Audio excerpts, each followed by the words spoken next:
Okay, Roscoe, we have the aircraft plugged in. It's ready to fly. We did an in-air leveling a few minutes ago. It's about 110 degrees out here, so we're gonna go over this pretty quick.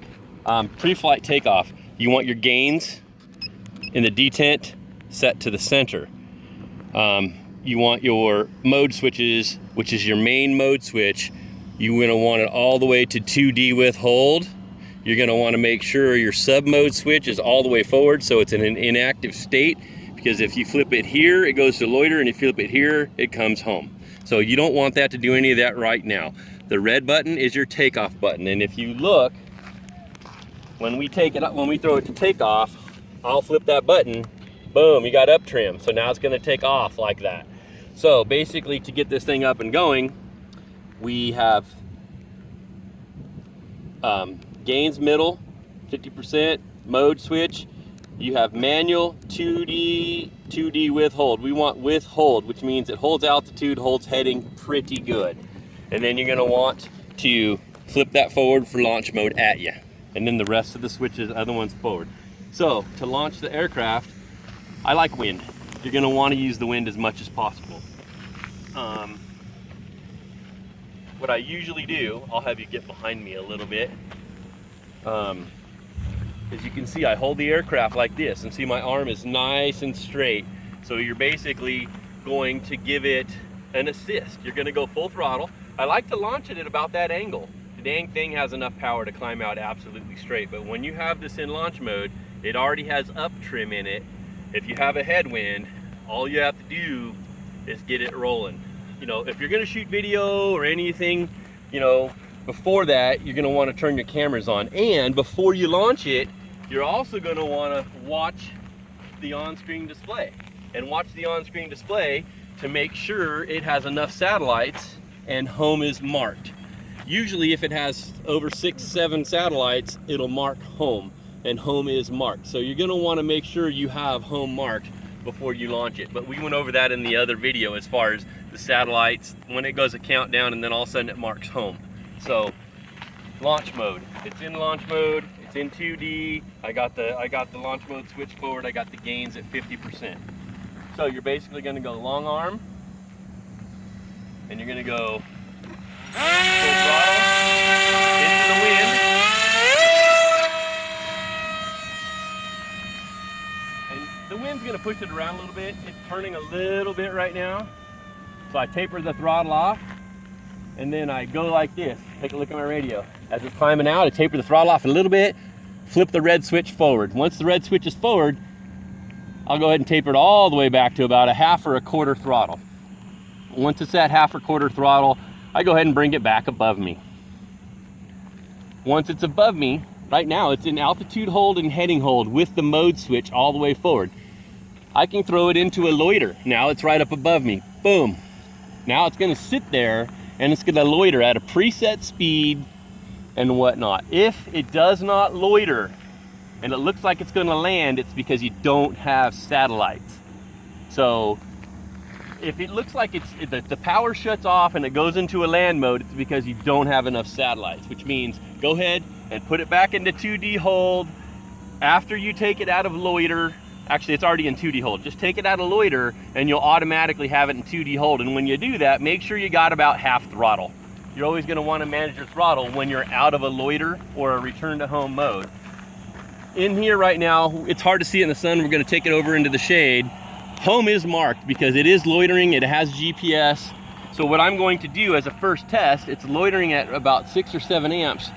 As a first test, I'm going to go ahead and pull it out of a loiter. I'm gonna send it about 1/8 of a mile or 1/4 of a mile away, maybe a 1/2 a mile away while I'm watching it.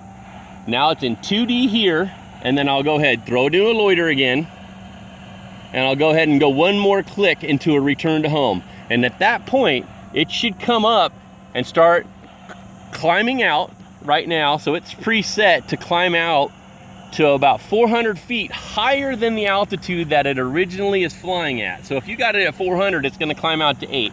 If you throw it into a return to home when it's 200, it's gonna be about 600. So right now, the aircraft has come in from about a 1/2 a mile away and it's loitering above us. So it looks like everything's working. Now you can go have fun and go fly, because I always do a return to home test every single time I go fly. I'll immediately fly it up.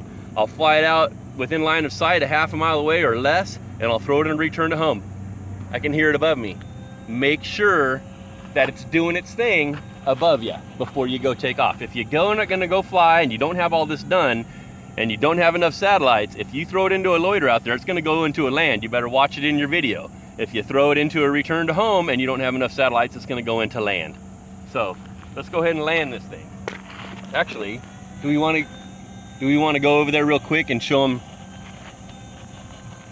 I mean, I can get it, if I go up close on the screen, I can see it. Yeah, we're gonna go up real quick here to the screen so you can kind of see what it's doing in flight.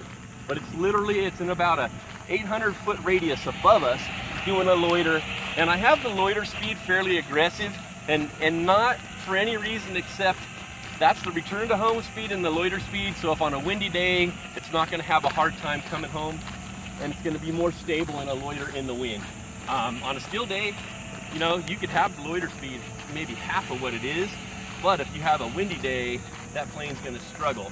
And might as well have it come home aggressively and loiter aggressively.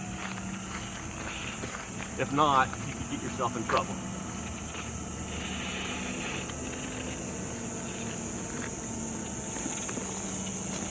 We'll see if you can get a little close up on that. We got a screen above us. Yeah, it's a little bit different.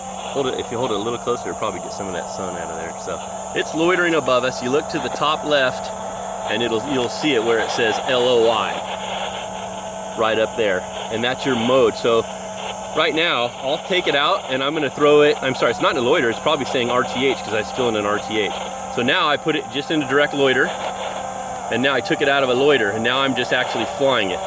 So you can see where it says 2D hold in that corner.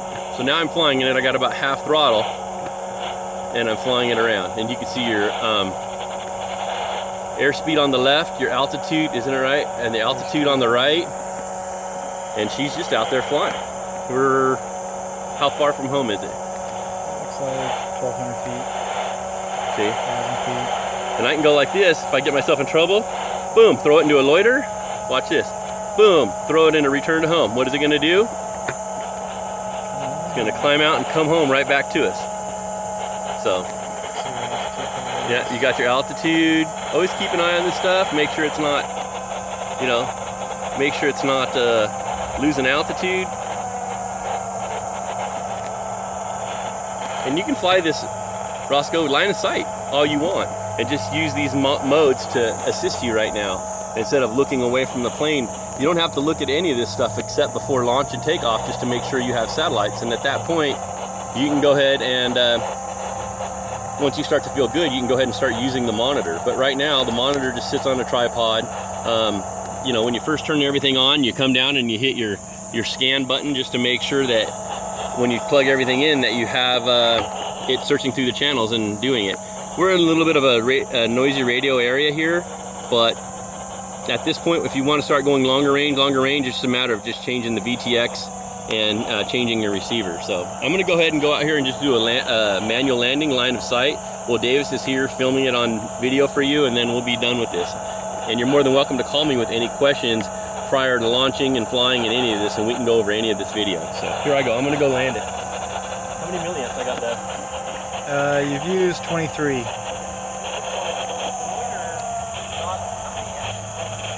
Like 10, 11. Up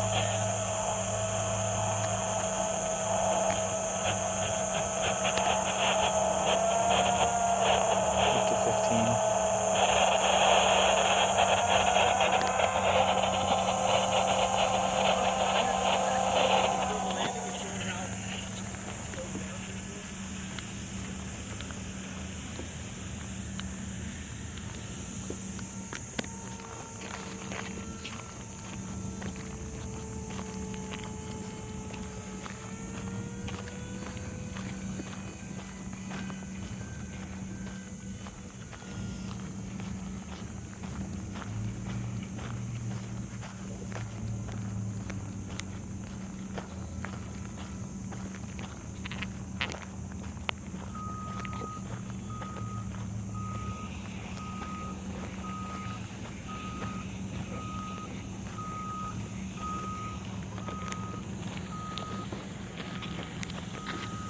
And another thing, Roscoe, on this, if you have it in the stabilized 2D with hold and it's flying, if you pull the throttle, as soon as it sees 6 amps or less, it goes into a really nice glide, like a 6 foot per second altitude drop and glide, and it will glide at like about 40 miles an hour. So this allows you to be out in the distance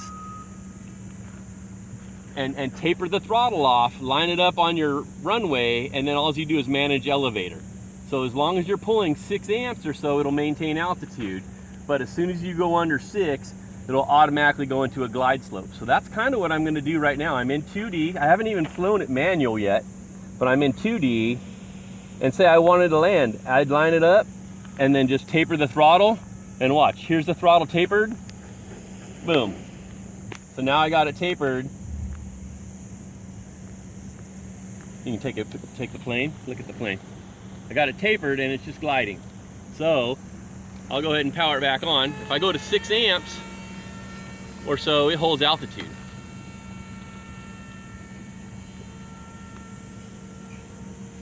So I'm gonna climb out and I'm gonna go ahead and do another landing pass, except this time I'll get it a little bit lower as it's a little bit farther out, so we can get it to slow down. I always like to land it into the wind. It's a pretty slick airframe. It likes to fly and retain energy. So a little bit of headwind definitely helps. I usually just watch the propeller. It usually finds a place below the, behind the aircraft. If it's hanging below, you're more than welcome to bump the throttle.